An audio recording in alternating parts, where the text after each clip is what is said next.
Hello folks, welcome back to the channel. Thank you very much for joining me once again.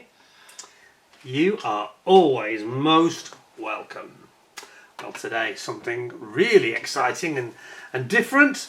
It's certainly in terms of the theme of it anyway, and it's the latest from ICM, their new kit. The vehicles of the DAK, the Deutsche Afrika Korps. Something we don't see that much of really in modelling it. Probably a bit underrepresented in some respects when you consider all the other German subjects from World War II, you know, the aircraft especially, but also the armour. You don't get a huge amount of kits that are coming out new that are Africa correlated actually. So, I have to be honest with you, two of the kits we've seen before. The one that has, you forgive me with the names because I always get it wrong, but basically the one that's got the anti-aircraft gun on it, we saw it, the non-Africa Korps version, so we won't dwell on that very much. Same again with this sort of staff car, we saw that as well, which was the... I'll come to it in a second. But the one thing that really struck me, let me just zoom you back in, the one thing that really struck me when I saw this immediately, and I wonder if it's the same for you, when you look at this truck in the middle, what does that truck remind you of? It reminded me of Raiders of the Lost Ark and Dr. Jones, Indiana Jones, and that dramatic chase sequence they have when he manages to get on the truck, gets alongside it with the horse, and then manages to actually get inside the cab and has a big fight with the driver, and it all ends very badly. That is the same, pretty sure that's the same sort of truck, I think it is anyway.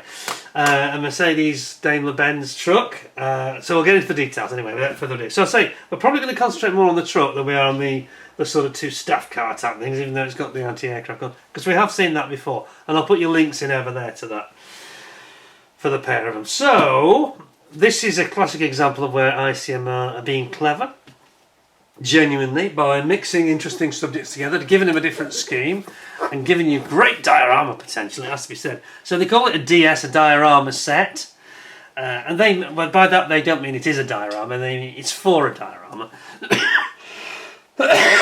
Excuse me. It's DS3529. Excuse me, sorry about that. I should have probably brought my cup of tea in with me. Let's have a look on the side. So it's 35th scale, of course. And we've got the PKW KFZ 70. And we will read a bit of the detail just to remind ourselves. But I say, I probably won't dwell on the sprues too much. Other end, we've got the Einheits PK KFZ 2, which is the sort of radio. Is it radio? Yeah, it's a radio staff car basically. And then more interesting for me is this truck, which I say reminds me very much of the Indiana Jones movie.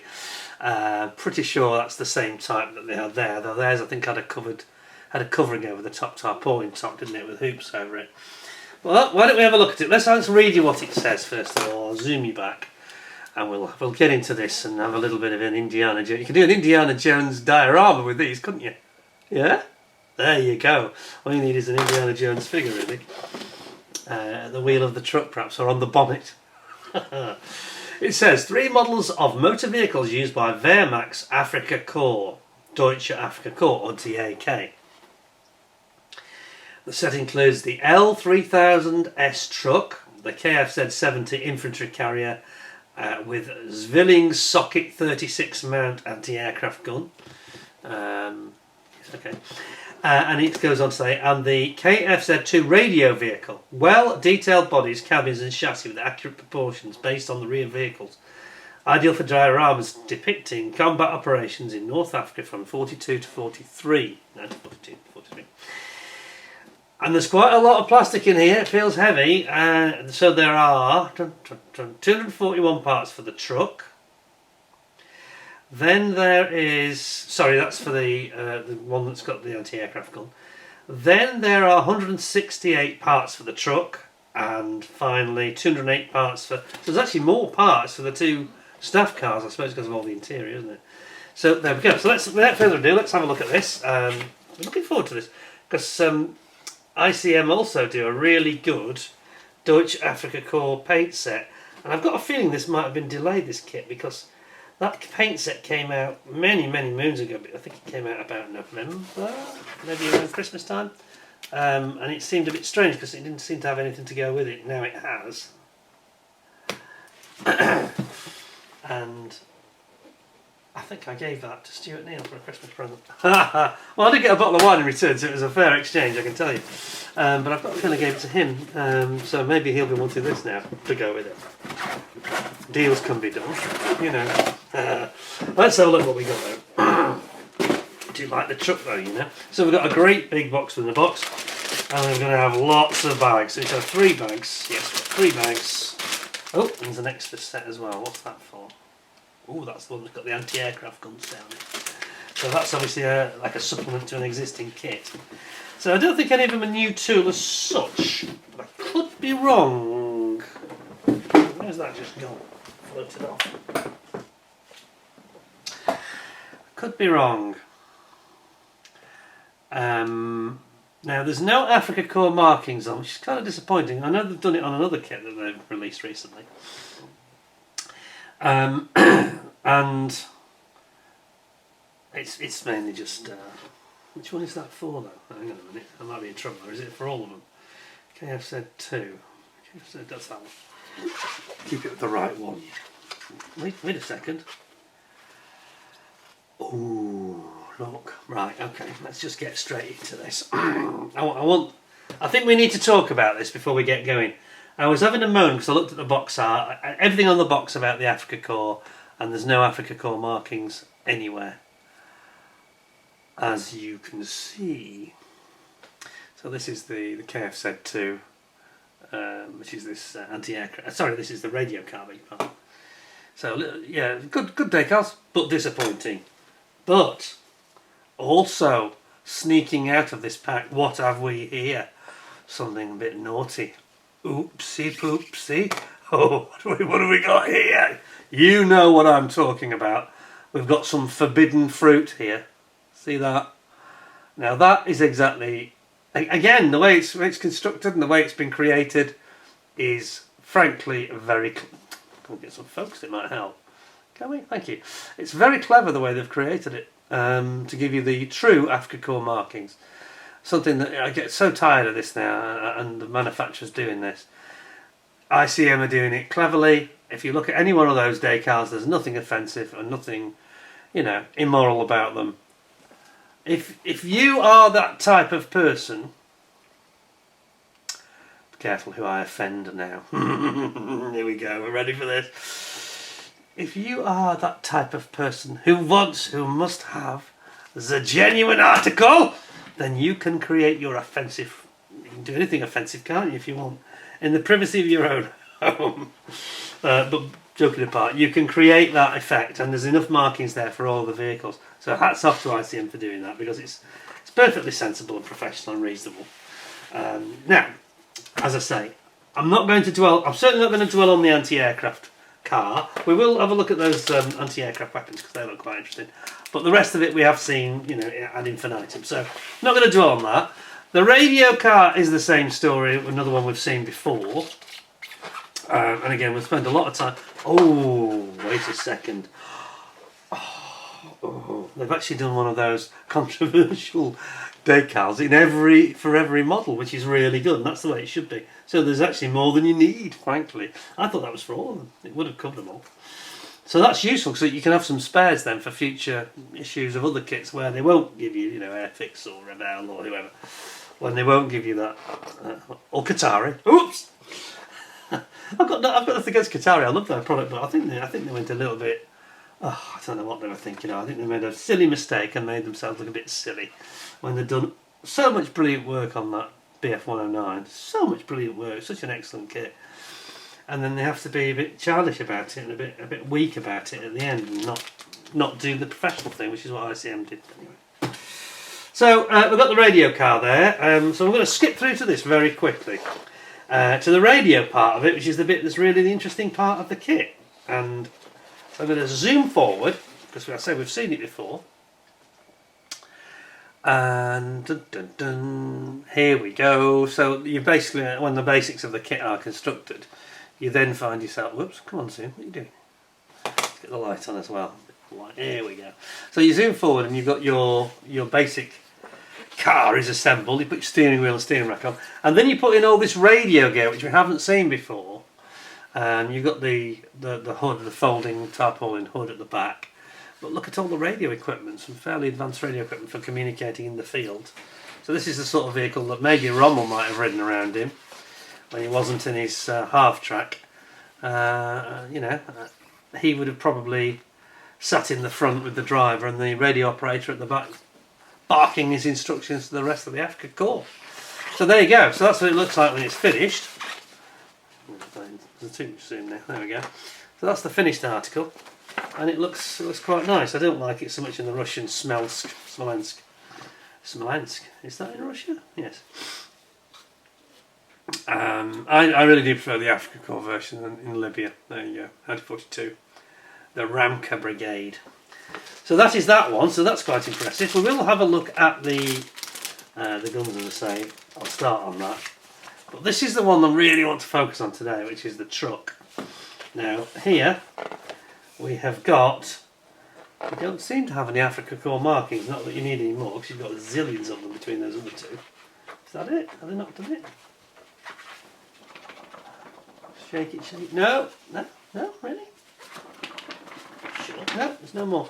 You don't need any more unless they put extras in the other one. I may have missed them. There may be 3 sets in total somewhere else.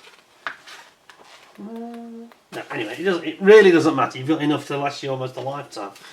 Let's have a look at this Indiana Jones truck then. So it says the main part of the German Wehrmacht. Sorry, let me zoom it back. The main part of the German Wehrmacht auto park during World War II formed 3-ton cargo trucks. One of the most numerous of them was the L3000S, which was produced in 1940 in the Daimler-Benz plants. That's it correctly. This truck was powered by a 4-cylinder Daimler-Benz OM654 diesel engine and only had rear-wheel drive. These trucks were widely used in all German arms of the service up to the end of the war, almost everywhere in the Soviet German front, North Africa, Italy, France, Greece, etc., etc. In off-road conditions, not all drive vehicles showed low cross-country capability. In off-road conditions, not all drive vehicles showed low cross-country capability. So some L3000S trucks received 4-wheel drive and were upgraded, which is to the L3000A, A for all-wheel drive. Oh, okay, interesting. They were produced in total 27,700 of them. That's a lot, isn't it? And that between 1940 and 1944. That's a lot of trucks. That's a lot of trucks. I mean, you can use this in a diorama for any World War II scenario. You know, Battle of Falaise or the blown-up truck or something, or D-Day, or say Italy, wherever. So many options. Fully loaded, it was three tons. Fully loaded, 3 tons. Okay. Empty weight. No, hang on a minute, that doesn't make sense. What do they mean by that? 3 tons. Fully loaded, 3 tons. Empty weight, 4 tons. 10. That doesn't make sense what they've written there. If it's 4 tons empty weight, it can't be 4 tons. It's not that heavy, surely, or is it? Maybe it is. There's definitely a mistake being made here. Don't know what they mean. It says full load T 302. 302. Is that pounds? What do you mean? Bit confusing. Anyway, it says 4 tons, 4,000 kilos as the actual weight of it when it's not loaded. And then width 2.3 metres, height 2.3 metres. Okay. Wheelbase 3.8 metres. Engine, as we said, was this 75 horsepower diesel from Daimler-Benz. Maximum speed 50 miles per hour, 45. It's not bad. It's quite fast, isn't it? Range 450 k's. Okay, tells you which paints to use. And then, oops, obviously goes there. Yes, 3000S. Make sure we put these in each in the right one. Okay, let's zoom in. So we've got a sprue map, and then you start off by building your engine gearbox. It's like all in one section, really. You've got your carburetors, carburetor.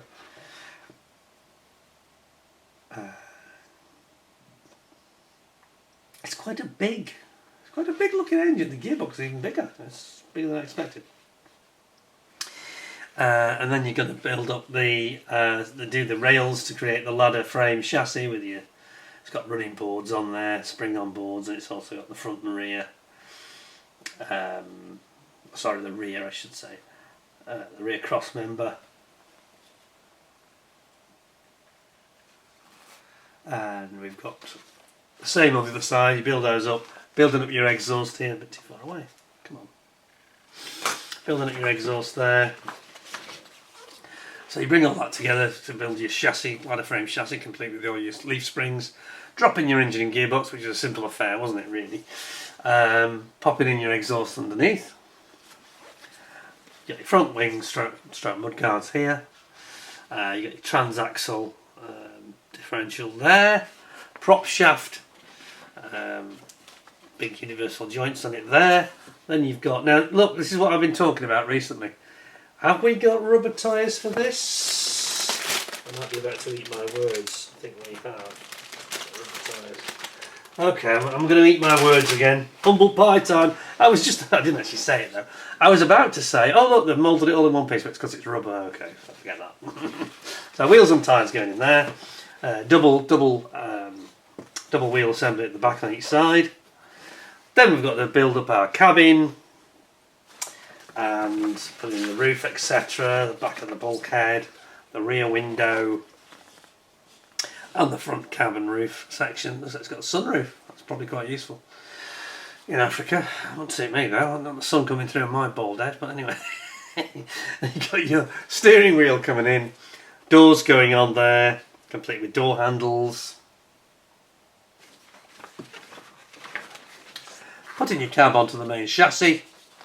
Radiator coming in here with the front bumper bar and the indicator lights there. And the indicator lights. Those are the headlights, those little tiny lights. Oh my god, really? No, they're not. They're indicator lights, side lights, aren't they? Threw me then. And you've got your Daimler-Benz logo, of course, on the radiator. You've got your hood cover and the side vents, cowling at the side. And then you drop that onto your truck, and that's your flatbed truck, basically. Without its flatbed yet, but the basic chassis, running chassis. Then we've got our main truck load area coming in. All wood, of course. All just got metal frame chassis underneath, or spar runners, so to speak, that fix it to the actual chassis. And then there's just like a double, what do you call that? A double frame to actually clamp onto the main chassis. Then you've got some jerry cans coming in here, some storage boxes, and you've got the spare wheel, of course, goes in there as well underneath. And then that's it. Oh, wait a second, I must have skipped a page. I can't be right. I was going to say, get real, don't be stupid. I must have skipped 2 pages. Then you've got your rear mudguards coming in. It shows it as it should look there. Then you're going to bring in that down. It shows it on its side, oddly. Bringing that down onto the main chassis of the vehicle there. We've nearly done, aren't we? All the little detail parts like air vent. It's got like a... Is that a reflector? What do they use that for? Anybody know? It's sort of like a warning triangle that they flip up and they've got, I don't know, explosives on it perhaps. And then we've got the night headlight, the very subtle headlight, and then the main headlights when it's perfectly safe on the road and there's no enemy aircraft around. All those go in complete with your mirrors and your little spade, shovel on the side, get you out of the sand if you get stuck. Like Ice Cold and Alex, remember? What was the British, of course, with their KTMs. And there we have it, folks. So that's the truck. And damn nice it looks too. I think that'll look really cool. I say it's got a real Indiana Jones vibe to it. And they've got a version in Russia, or they've got the North African version. You can have it North African version or the Italian version. So you've got 3 options there, 3 fronts. Very nice. All looks fairly straightforward, to be honest. Fairly conventional stuff. So let us have a look at the plastic then and try and make sure we open the right bags, because it's not always clear, to be honest. Or not super clear anyway. So as I say, we have got plenty of Africa corn markings to go around. Drop it in the box over here.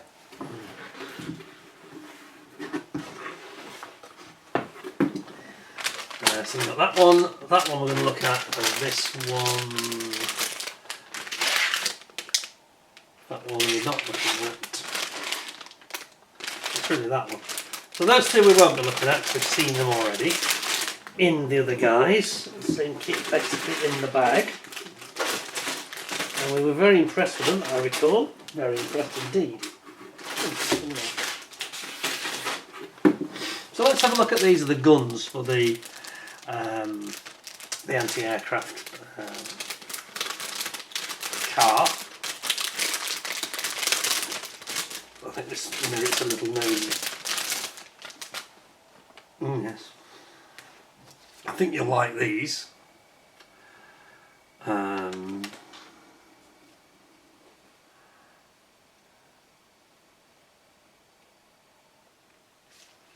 Look at that.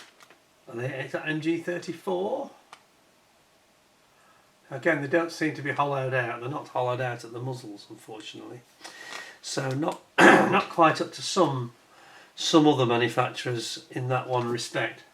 But in every other respect, look, you can see you've got your bipods for your machine guns there, and you've got your, these are the little mounting for it to give it the angle to go up and down. And it has this like shielding around the base. I'm not entirely sure what that's for, unless it's because it's got sharp edges or something. It can't be to protect you, because it's, well, maybe it is to deflect bullets, I don't know. And all of this mechanism is really the gubbins for the mounting and the way it mounts in the Jeep. And there is the base mount there, the pivot mount, pedestal. Excellent, excellent. It's nice, isn't it? It's very nice. Nothing wrong with that. So that's the most interesting element in that vehicle that we perhaps haven't seen before. Although I think we did actually see that as well, to be truthful, because I remember it.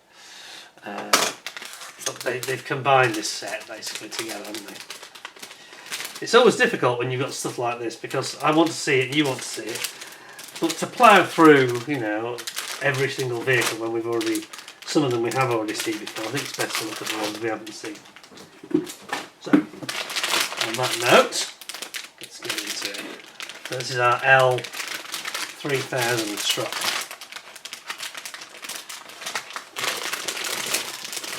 Crinkle, crinkle. Cover your ears.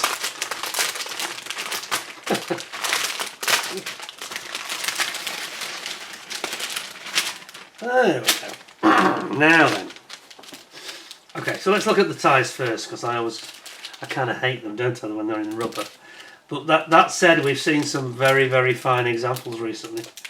We had the Puma from, I nearly said Mini-Art, but the Mini-Art one was good, but I felt the Ryefield one, I won't set Jace on the edge this thing, but I felt the Ryefield one had particularly good elements to it, especially the treads on the tyre. These are good ones, look at these, hang on a minute. Now, sometimes ICM have produced a couple of good kits with really nice tyres, despite being rubber. And it does save a lot of time and energy trying to make them black. Check that out. Are they nice or what? Treads are really clean, aren't they? Any writing on it? No, there's no writing there, I don't think. So they haven't got any branding or anything like that. But those are very, very nicely done. Can't fault those, to be honest. Those are nice rubber tracks, rubber tyres, especially for something that's fairly simple. They're the same size, aren't they? Yes. For fairly simple sort of rubber tyre, they've done a good job of that. They haven't skimped on it at all. Superb. What's that one? No, I'll need to know.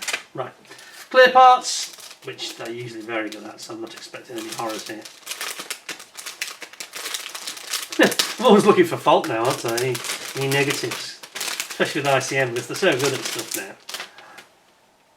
Yeah, it's not quite as good, because I think it's slightly older too. It's not quite as good as the latest things like, you know, the young man with his bamboo polishing stick. It's not quite up to his standard, I don't think. There's a little bit of distortion visible. You'll see it, I'm sure. See it? Let's try and get this angle the right way. There, you see it now, can't you? Yeah, there's a bit of distortion.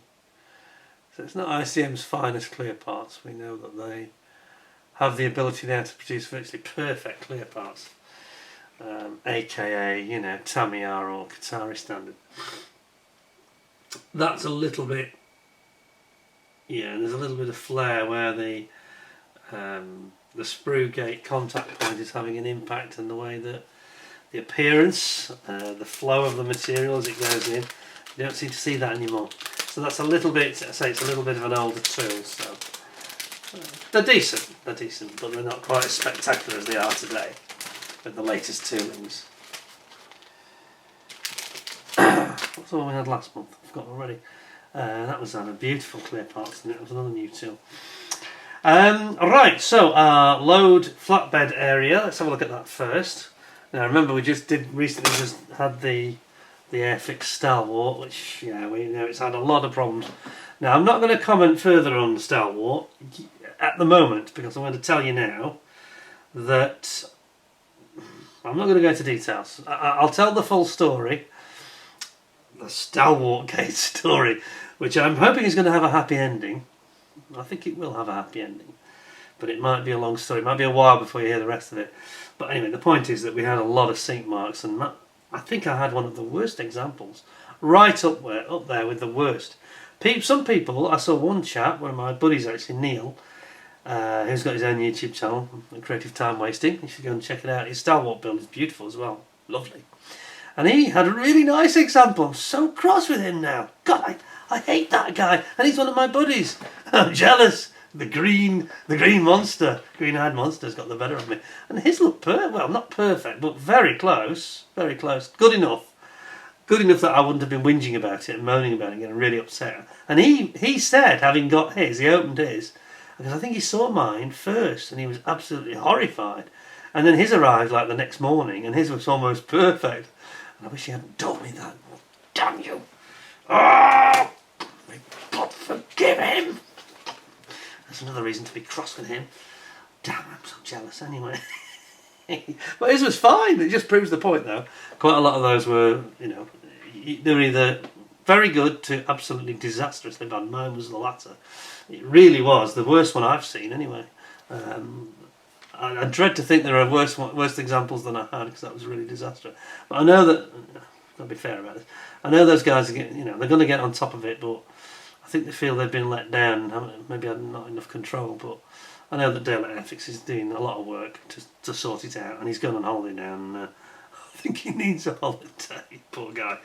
Anyway, stay tuned, because we'll have an update on that very soon. Right, so this one, the point I was about to make was this one does not seem to suffer from any of those horrors. We seem to have, on both sides of the sprue, like the side panels here that are in wood, and we seem to have perfection, don't we?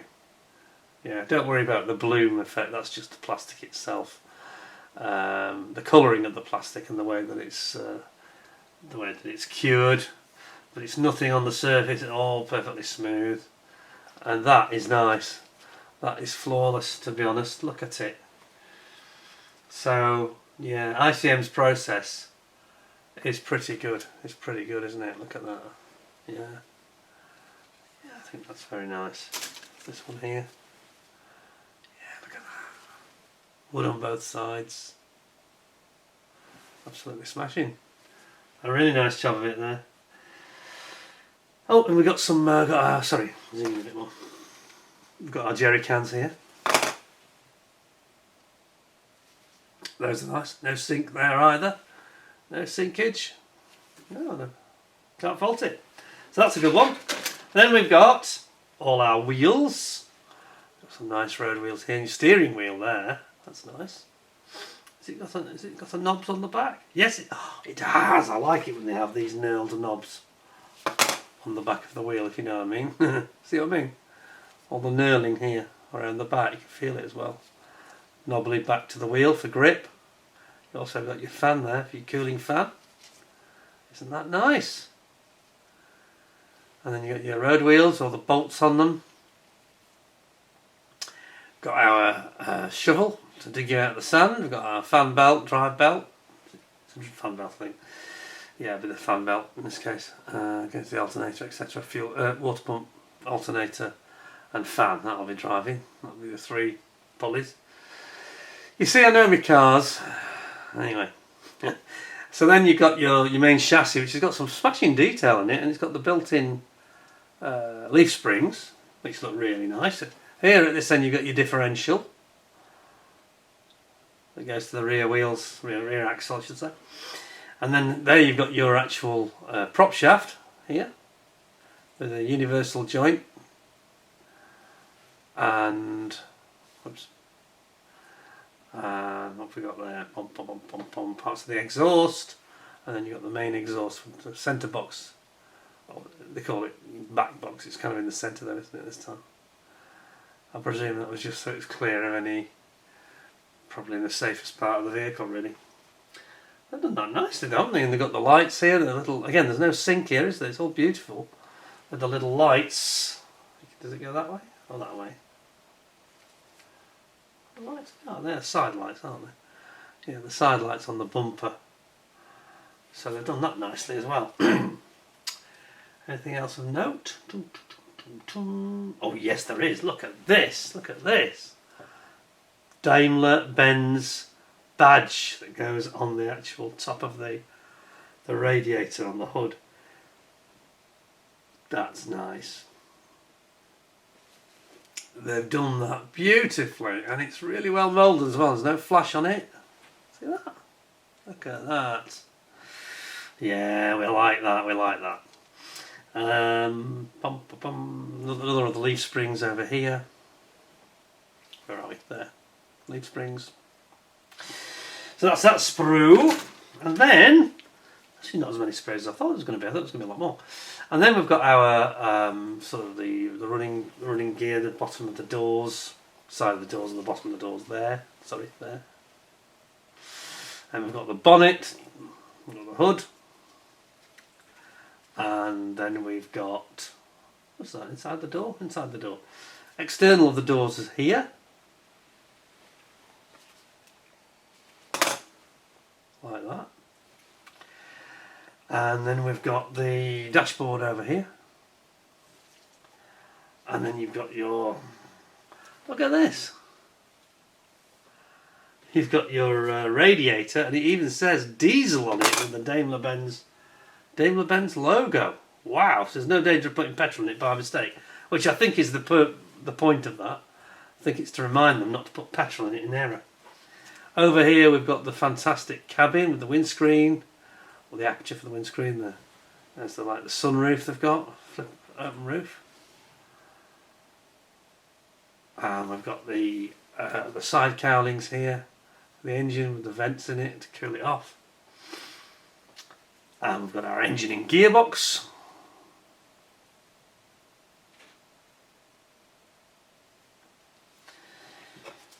And what else have we got? Oh yeah, we've got the seats. Got the internal seats here. Seat squab and the seat backs. And that's kind of it, I guess. And you get headlights over here as well, haven't we? Headlights. Yeah.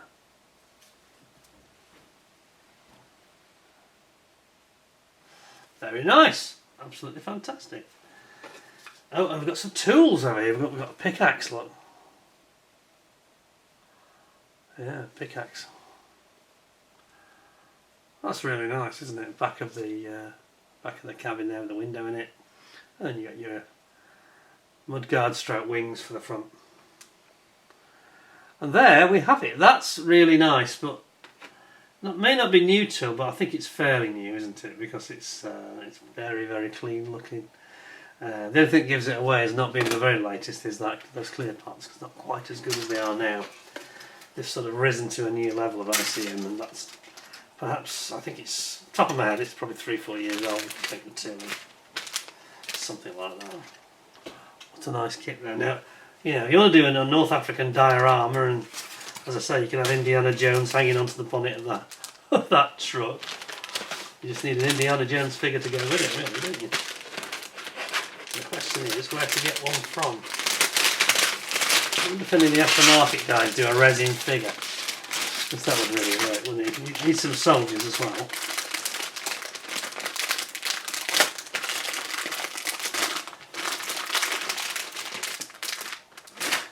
Beautiful. Very impressive, to be honest, and I can't see any flaws in it at all. Apart from that, maybe that windscreen, that's the only thing. So I think I'm going to give it, the others are similar, so I'm going to give it 9.75 out of 10. I think you get a whole lot of value. I think it's about £60 in the shops. You're getting 3 vehicles, so it's like £20 a vehicle. It's a bargain, some great detail, nice guns on it, and you know, the Mercedes-Benz logo, badge. I think that's quite impressive. So I'm going to give it 9.75, I think. Apart from the minor glitch with the glass, there's nothing there at all. A very beautiful set, and very importantly, another thing that helped it to get above the sort of 9.5 level, those decals which show the emblems as they should be shown. Once you've just engineered them a bit, if you know what I mean. But that's what we want. We want to have a realistic, accurate. Just forget this deleting of history and this denial of history. Let's just show it. It was an evil regime, but I mean, Rommel wasn't evil. I don't think that there is a general feeling that whilst they were certainly not choir boys or angels, the Afrika Korps, I can tell you. But they were probably better behaved than some of their contemporaries were on the Eastern Front or in Normandy, quite frankly. And I think that with Rommel at the helm, you know, who was a non-Nazi as we know, and that's what cost him his life in the end, you can clearly, you know, there is a definite, more of a professional soldiering element to the Afrika Korps than perhaps you got in some other divisions of the Wehrmacht, you know. Anyway, I'm not trying to defend them. Still a pretty bad regime, but you know, not the worst, And Rommel was probably one of their finest and the old school of soldier, proper gentlemen, you know. Anyway, there we go. Hope you enjoyed that. I hope you thought it was interesting. Hope you'll give me a like. Thought it was good. And Stuart will now be probably breaking out in a sweat when he's seen that, I think. It's definitely his cup of tea, isn't it? Anyway, thanks very much for watching. We've got more exciting stuff coming through very soon. Also some interesting stuff on my other channel. Don't forget Peter Goes Rogue. I'll give you a link underneath. Please do subscribe to the new channel. We're up to over 400 subscribers now, but we need a lot more. We need 1,000. So please keep subscribing. If you haven't subscribed, it costs you nothing. You know, it's no commitment or anything. It costs you nothing at all, emotionally or physically or anything else. But it means a lot to the channel. So please do give us a like, give us a thumbs up, ding the subscribe button, and don't forget to ding the notification button too. And you'll get notification from both channels when there's new material coming up. Okay, that's it for now. Thank you very much for joining me. Hope you'll tune in for the next one. In the meantime, stay well, stay safe. Thanks very much for all your time watching the videos. And until next time, take care of yourselves. Thanks a lot, and bye for now.